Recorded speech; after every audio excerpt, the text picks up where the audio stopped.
మనము ఉపవాసం ఉన్నప్పుడు దేవునికి అది నచ్చాలి.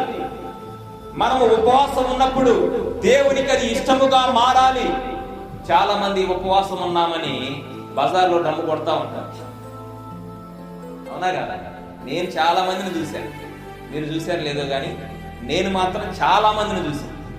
నేను ఉపవాసం ఉన్నాను అని చెప్పి వాళ్ళ డబ్బా వాళ్ళు కొట్టుకునే వాళ్ళు చాలా మంది ఉన్నారు. ఓకే, సందర్భాన్ని బట్టి ఏదైనా అవసరాన్ని బట్టి నేను ఉపవాసం ఉన్నానని చెప్పుకుంటే పర్వాలేదు.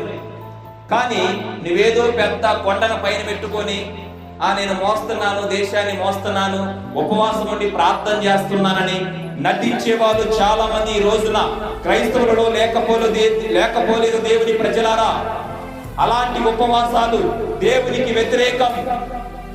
అలాంటి ఉపవాసాలు దేవునికి వ్యతిరేకమైనవి. అయితే నీవు ఉపవాసం ఉన్నప్పుడు మనుషులకు కనబడాలని కాక దేవునికి కనబడాలని ఆయన సన్నిధిలో మనకు మనమే ఉపవాసం ఉండి ప్రార్థన చేసినప్పుడు నిశ్చయముగా పరలోకములో నుంచి ఒక గొప్ప ప్రతిఫలాన్ని దేవుడు మనకి అనుగ్రహించునుగాక. దేవుడు మనకు అనుగ్రహించునుగాక.